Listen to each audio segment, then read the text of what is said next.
Welcome back to the deep dive.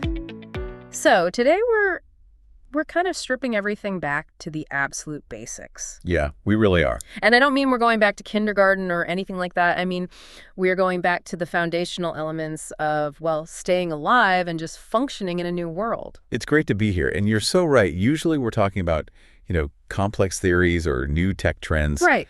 Today, we're looking at language, but not the kind you learn in a classroom. We are not talking about Shakespeare. No, definitely not. We aren't talking about analyzing the themes of some 19th century novel. We are not even talking about, perfect grammar. No, we are talking about what our sources are calling survival English. Survival is the perfect word for it. It really is. So we've pulled together a huge stack of resources. We're talking articles, government guides, cultural handbooks that cover the United States, Canada, and the United Kingdom. And the mission for this deep dive is to basically create a survival guide for new arrivals. Exactly. The mission is to decode all those unwritten rules. Because here's the trap, right? You can study English for 10 years in your home country. You can get a perfect score on a test. You can conjugate every single verb. But then you step off the plane in London or New York, and all of a sudden you are completely lost. You miss a really important appointment. Yeah. You accidentally offend a waiter. You don't know how to ask for the right medicine at the pharmacy. And that's the gap we are trying to close today. It's all about functional competence. Think of it like Maslow's hierarchy of needs, but for language. Oh, I like that analogy. Before you can discuss philosophy or write poetry in English, you need to be able to secure shelter. You need to be able to buy food without someone getting mad at you. And you definitely need to know how to call for help if you're hurt. That's the foundation. I love that perspective. It really takes the pressure off of being perfect and just puts the focus on being effective. That's it. So let's dive right into the first segment of our survival guide. And it starts with a big assumption. The assumption. What's that? The assumption that English is just, well, English.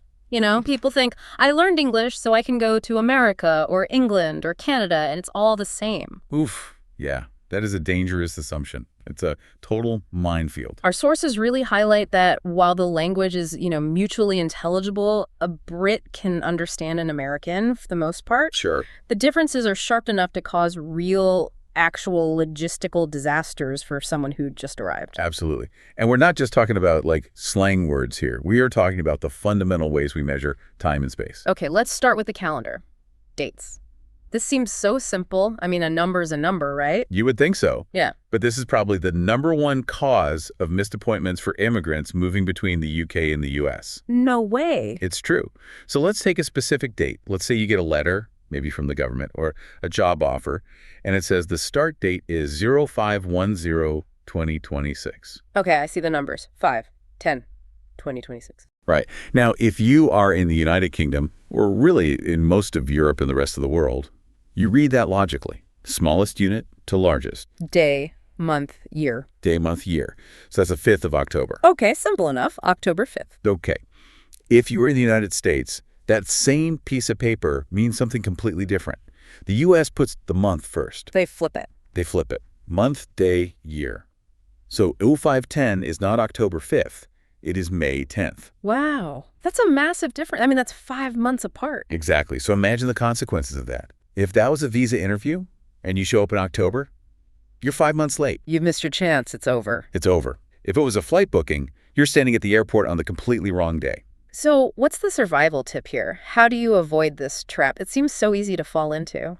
The expert advice from all of our sources is actually very, very simple. Stop using just numbers. Oh. When you are filling out a form or writing an email or putting something in your calendar, write out the name of the month. Just write the word. Yes. Write May 10th or 10 May. Use the word May. Nobody in London and nobody in New York is going to be confused. It completely eliminates that ambiguity. That is such a solid practical tip. Just so simple. Okay, let's move from time to space or the environment. Let's talk about the weather. This is another classic shock for new arrivals. You wake up in your new apartment, you check the weather app on your phone, and it says 25 degrees. 25 degrees? Okay, sounds nice. Well, if you are in the UK or Canada or Australia, you're probably pretty happy. That's Celsius. 25 degrees Celsius is a beautiful, warm summer day. Right, you're putting on a T-shirt, maybe some sunglasses. Exactly. But if you're in the U.S., Ah. the U.S., stubbornly, and I mean stubbornly, holds onto the Fahrenheit scale. So what is 25 degrees Fahrenheit? 25 degrees Fahrenheit is well below freezing. It's about -4 degrees Celsius. Oh, wow. So it's freezing cold. It is freezing. So if you see 25 and you dress for a picnic and then you walk outside in New York, you're going to freeze. You need a heavy coat, you need gloves, you need a hat. It's incredible how the exact same number can create two completely different realities, just depending on which side of the border you're on. It really is. And this extends to measurements in general.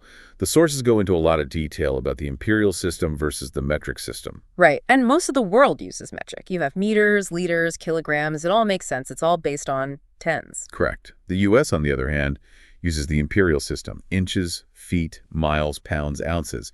If you move to the U.S., you have to completely relearn how to estimate size and distance. You have to learn that a gallon of milk is enormous. It is. And that a pound of meat from the deli is a lot of meat. But I was reading the section on the UK, and their system seems, well, kind of confusing. One source called it a hybrid system. Hybrid is a very polite way of saying it's a mess. The UK is fascinatingly chaotic when it comes to measurements. Okay, give us some examples of that. Okay, so in the UK, you buy your fuel, your petrol, by the liter. That's metric. Right, liters. But the road signs that tell you the distance to the next city are in miles. That's imperial. So you buy metric gas to drive imperial miles? That's odd. It's very odd. And it gets even weirder with weight. If you go to a grocery store in London, you weigh your fruits and vegetables in kilograms, metric. Okay. But if you ask a British person how much they weigh, they will not say kilograms. Yeah. And they probably won't even say pounds. Then what do they say? They use a unit called stone. Stone, like a rock? Yes, exactly. 1 stone is equal to 14 pounds.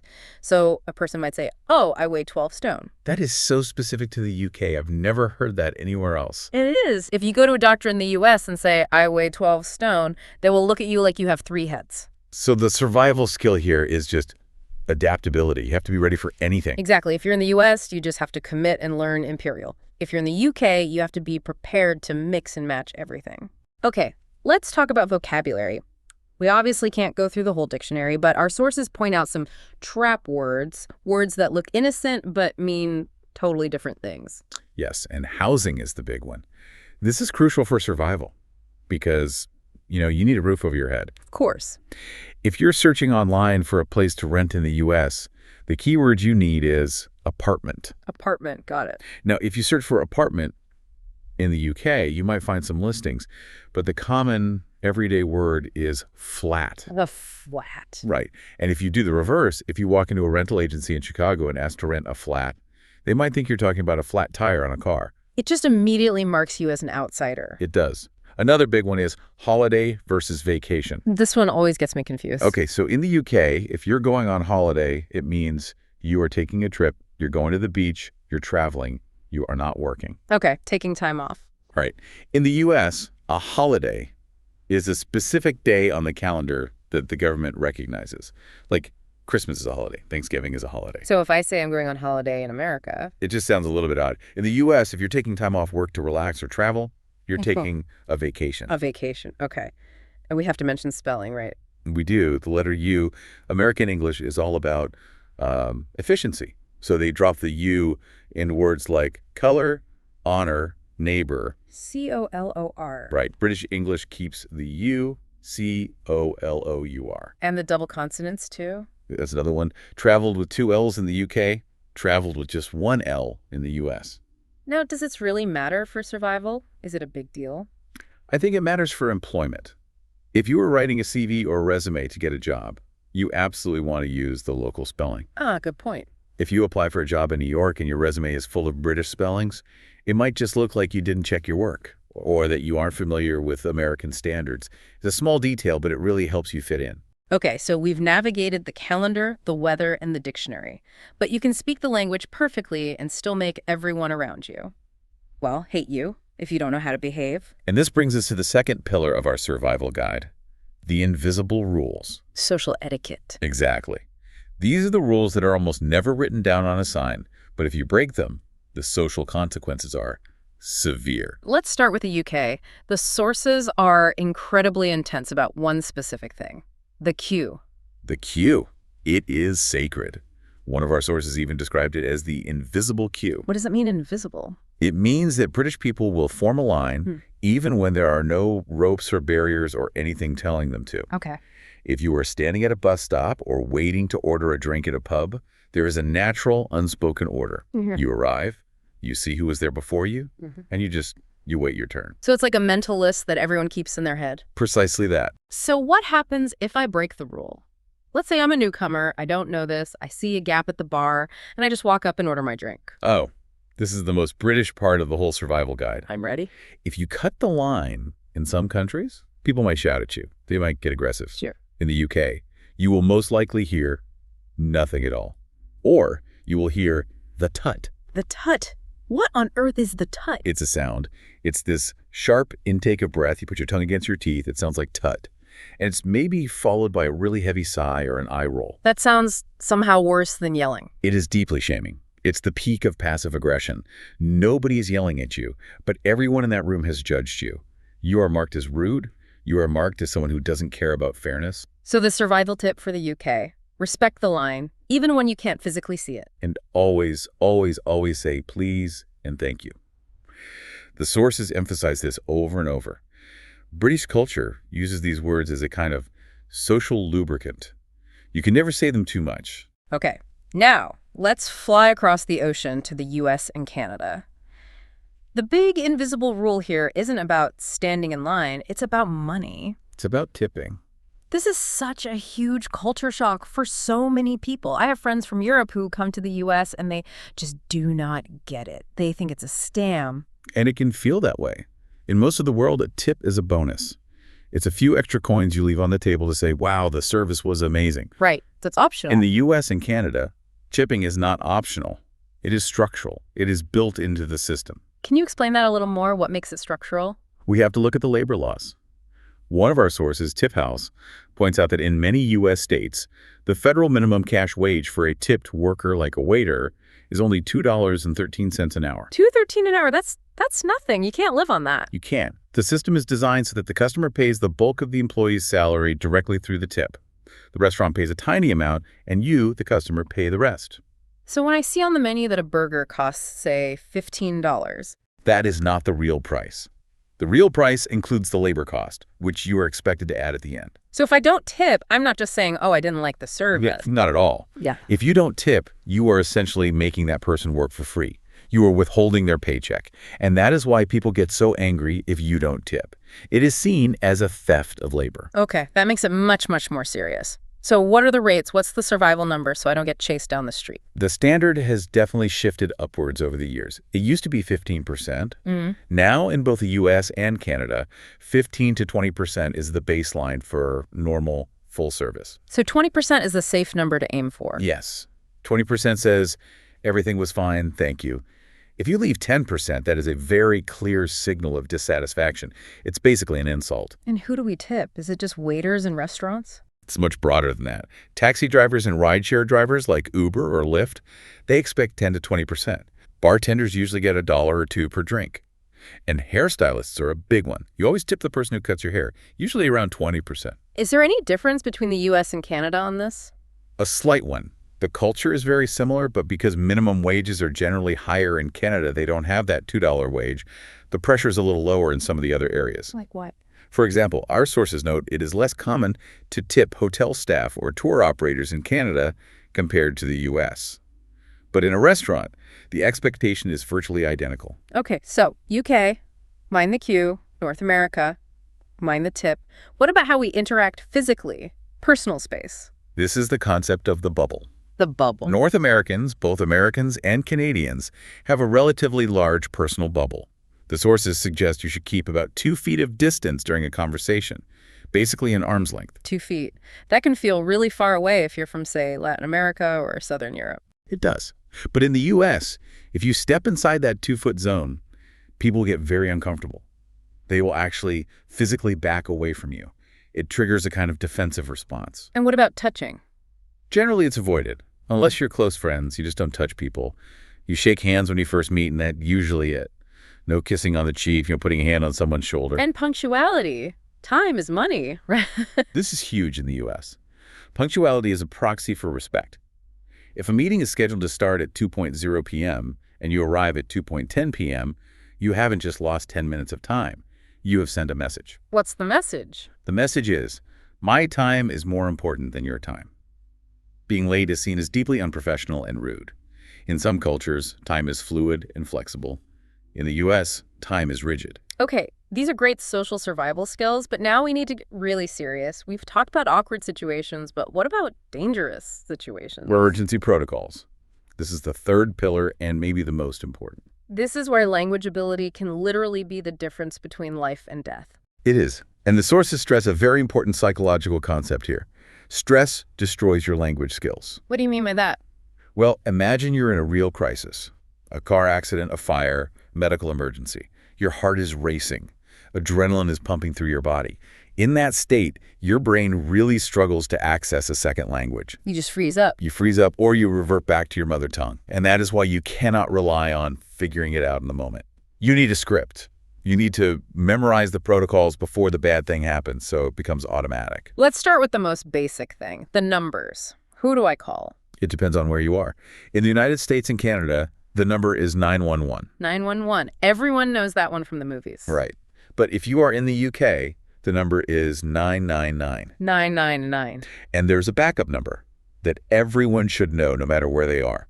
112. This is the universal mobile emergency number. It works in the UK, it works all across the European Union, and in many other parts of the world. It will automatically redirect to the local emergency service. So if you panic and forget the local number, try 112. Okay, so I've dialed the number, the operator answers. What do I say? The sources outline a very specific script for this. Yes. Step one is the request. You need to be crystal clear about which service you need. Do not tell a story. Just say, I need an ambulance. I need the police. I need the fire department. Keep it simple. What's step two? Step two is the most critical piece of information, and it's the one people often forget in a panic. The location. Why is the location more important than the injury itself? Because if your phone battery dies, or if you pass out, or if the connection gets lost, they need to know where to send help. You must say, I am at your address. What if I don't know the address? I'm new here. I'm lost. Then you use landmarks. I am near the corner of Main Street and Fifth Avenue, or I'm in front of the big Tesco supermarket. Anything that can pin you to a map. And finally, step three. The condition. Brief, simple facts. He is unconscious. There is a fire in the kitchen. I am having chest pain. The sources warn against long narratives. The operator does not need to know that you were walking to the store to buy milk when you saw the man fall. Right. They just need man down, unconscious. No, exactly. Let's talk about medical vocabulary specifically, because just saying pain is a very broad word. It is. And if you go to a doctor or a hospital, being able to describe your pain accurately helps them diagnose you so much faster. The London School of English source breaks this down beautifully. So what are some key examples? A dull ache. This describes a pain that is not too strong, but it's constant. It's just always there, like a bad tooth or a sore muscle after exercise. Okay, versus a sharp pain. Sharp pain is sudden and strong. It feels like a knife. It might happen when you move a certain way. That could signal something like a broken bone or a tear. And what about throbbing? Throbbing means the pain is beating, like a heart. Boom, boom, boom. This is really common with headaches, migraines, or infections. Those words change the diagnosis completely. They really do. If you tell a doctor it hurts, they have to guess. If you say it is a throbbing pain in my head, they start looking for things like blood pressure issues or infection. We also need to be able to navigate the pharmacy, or is it the chemist? Good question. In the U.S., it's a pharmacy or a drugstore. In the UK, it's a chemist. And there's a key phrase here, over the counter. Yes. Over-the-counter medicine is any medicine you can buy without a doctor's prescription. You can just pick it right off the shelf. If you don't know this phrase, you might wait hours to see a doctor just to get some aspirin. And there are also some red flag phrases, the sources list, phrases you should just memorize. Absolutely. I cannot breathe. He is bleeding. I think I broke a bone. And, very important, I am allergic to. These are phrases you should practice saying out loud until they are automatic. It's intense to think about, but preparation is everything. Now, we have covered the immediate survival, the language, the etiquette, the emergencies, but what about the long game? How do you move from just surviving to actually thriving? And this is our final pillar, education and integration. The good news is that these countries want you to integrate. They need you to be part of society. So they have built systems to help you learn. Let's look at Canada first. They seem to have a very organized system in place. Canada is fantastic for this. They have a program called LINC. That's LINCNA. It stands for Language Instruction for Newcomers to Canada. Is it expensive? It is government funded, which means it is free for eligible permanent residents. And what's really interesting is the curriculum. It isn't just learning the cat is on the mat. So what do they teach? They teach essential knowledge for living in Canada. They teach you about the healthcare system, about Canadian laws, how to look for a job, how to open a bank account. It's basically a civics course wrapped inside an English course. That makes so much sense. You learn the language by learning about the society you actually live in. Exactly. And in the UK, you have something similar called ESOL classes. That's English for speakers of other languages. And there's also the Refugee Employability Program. This one is very specific. It links language learning directly to job skills. They help you write your CV. They practice job interviews with you. And what about in the U.S.?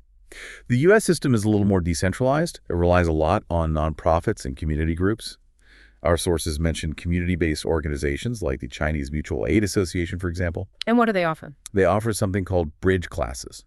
I love this concept. But bridge class, how does that work? Well, let's say you were a nurse in your home country. You already know how to be a nurse, but maybe your English isn't technical enough for a U.S. hospital. You don't need to go back to elementary English. You need a healthcare bridge class.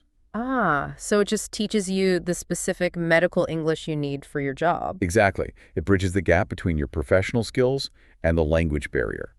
It respects the fact that you already have skills. You just need the linguistic key to unlock them in a new country. We also have to mention technology. I mean, we are living in the future, right? Everyone has a smartphone in their pocket. We do. And apps like Google Translate or the new Live Translate features are incredible tools. So how do they fit into this idea of survival? I think they're the safety net. If you are at the pharmacy and you just cannot remember the word for side effects, you can use the app. Yeah. Speak into the phone, let it translate, and then show the screen to the pharmacist. It solves the immediate problem. But it doesn't replace learning the language. No. And that kind of brings us to the core theme of this whole deep dive, I think. Technology can help you survive a transaction. It can help you buy the right medicine, but it cannot help you make a friend. It misses the human connection. It misses the connection entirely. An app cannot translate the nuance of a joke. It can't explain why someone is tutting at you in a queue. To truly belong, to really understand the culture, you have to do the work of learning the language. That's the difference between just surviving and actually belonging. Precisely. So let's just recap our survival guide. We have covered a lot of ground today. We have. Let's break it down into the 4 main pillars. Okay, pillar 1, logistics.